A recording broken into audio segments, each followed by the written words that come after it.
Tell your friends. Tell your friends about Hooks and Ladders, but also about songstudio.ca. You can get all kinds of information about songwriting, tips, and all kinds of stuff. Anyway, like, follow, and subscribe. That's what we need. That's what you need.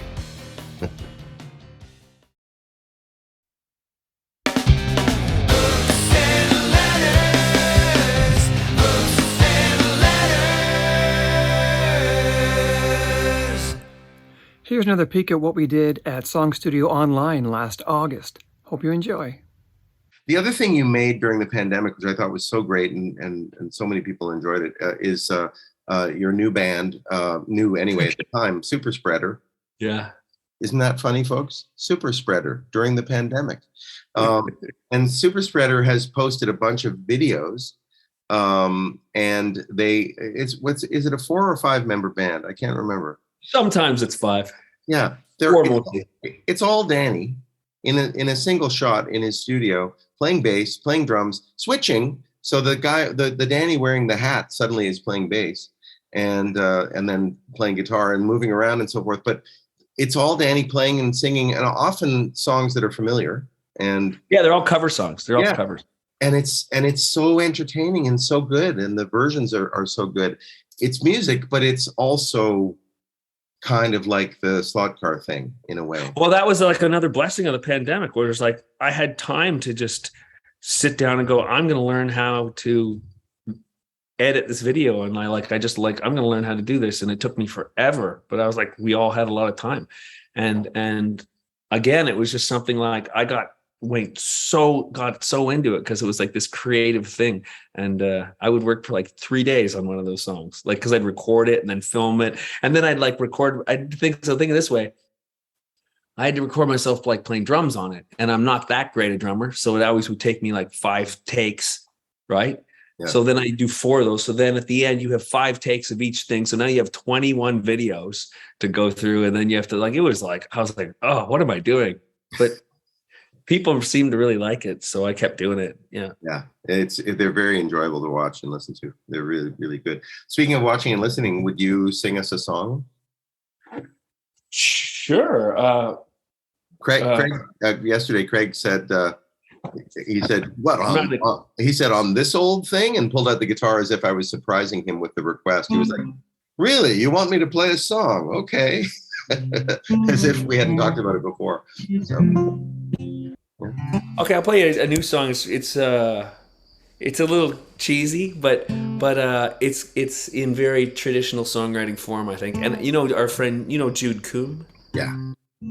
So Jude got married recently, and she asked me, we're dear friends, and she asked me if I would sing a song during the ceremony, and I said, oh sure, but instead of whatever song that was, I said, can I write one instead? So I wrote her and David this song. So it's a simple little tune. La la la la. Okay. But I just want to. So if I'm singing like this, you can hear the guitar and the voice. Okay. Okay. Now keep in mind, this is a real lovey-dovey song. You're what's the first line? You're a little campsite set up in my soul. You're a little bonfire when everything's cold. You're a little lifeboat floating in my tears, shining in the moonlight, soaking up all my fears. And you're a little raincoat when it's really coming down. You're the shoreline and the coast when I'm lost like a ghost. You're the lighthouse to bring me home.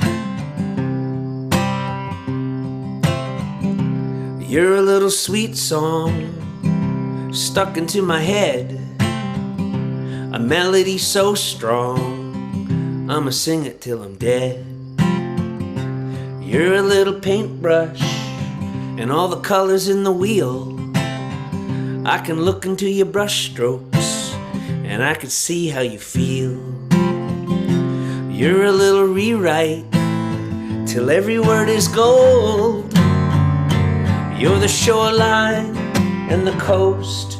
When I'm lost like a ghost, you're the lighthouse to bring me home. Here comes the complicated bridge.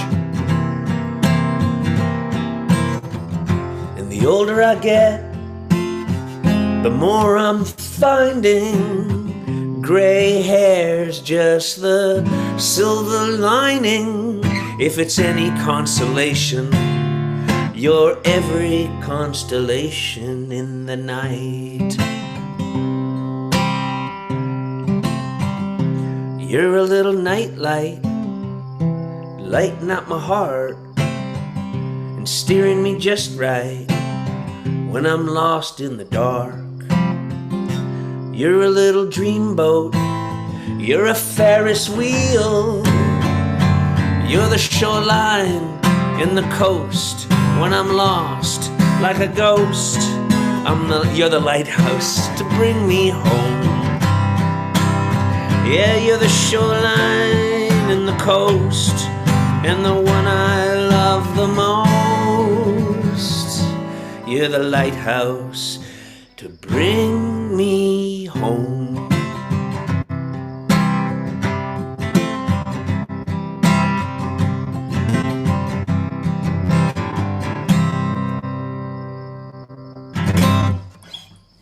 Yeah. So beautiful. That's so lovely. And I can imagine Jude was thrilled. Jude and David, I imagine, loved that. That's so nice. Thanks. Yeah, I mean, it's a simple little tune. It's as far as songwriting goes, that's the basics of it, right?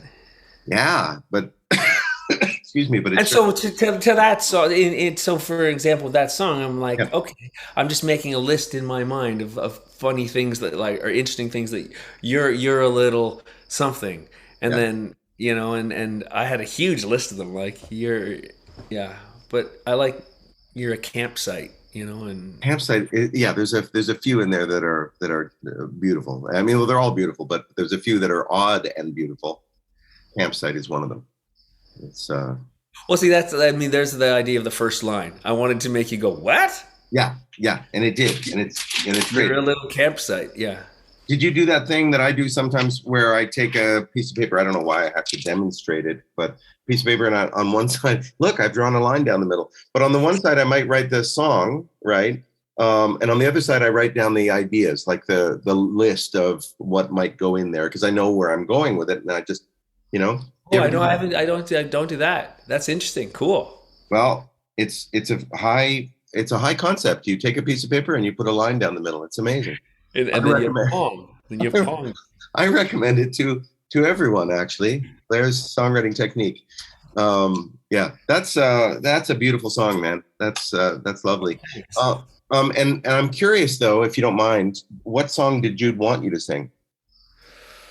Oh, I think she wanted me to do "What a Wonderful World," which you would have done a beautiful job of. Yeah. Well, I cover that song already, so she was like, "Can you do that?" And yeah. And I suppose that if she'd asked you to actually write something, I know for me, I would have felt the pressure. I would have like, oh shit. But if you say, can I write something instead? Then it's different. It's more your impetus. Yeah. And well, I kind of had that song like 5% started. And then I thought, oh, this is a good reason to finish this song. Right. I kind of work good with a deadline too. I find the pandemic was terrible for me because I just did nothing. Because it's like, well, there's no need. Like the pandemic ruined me. Right. Isn't that funny though? A lot of songwriters say that, and a lot of newer songwriters aren't aware of that dynamic, the deadline thing. A lot of Irving Berlin was quoted as saying, no, it was Sammy Kahn. What do you start with, the lyric or the music? And he goes, first, I get the phone call. And, and I get the commission. I get somebody asking me for a song. I get a deadline, basically. Yeah, it's like, to me, it's like you get the project. What's the project? Like, I am making a new record. I got I guess a factor grant for it, and it's like I missed the date on it, so I had to go to them. And luckily, they're cool. I'd say, listen, can we just have an extension? I need a little more time, and they do. But it's like without that, I would just I have trouble yeah. I think this is instructive though for songwriters who aren't used to working with the deadline, that maybe self-imposed deadlines are actually useful.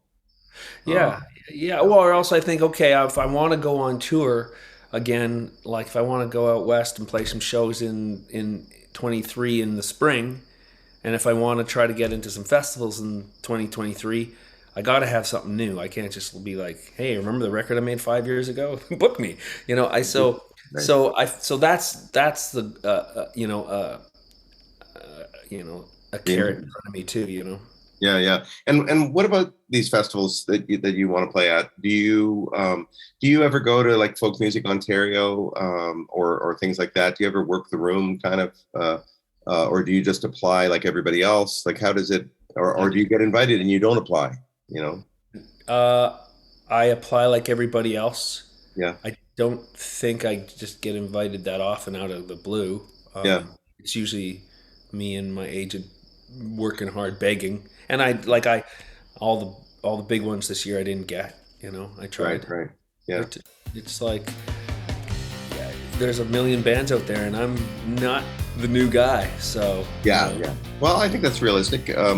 I remember then back when we met, when I booked you, I was doing these cross Canada tours of songwriters, and that was awesome. And your agent at the time begged me, and I was like, I don't know this guy, Danny Michel, whatever, okay. But he practically forced you onto the bill, and it worked for me big time. That'd be good to know.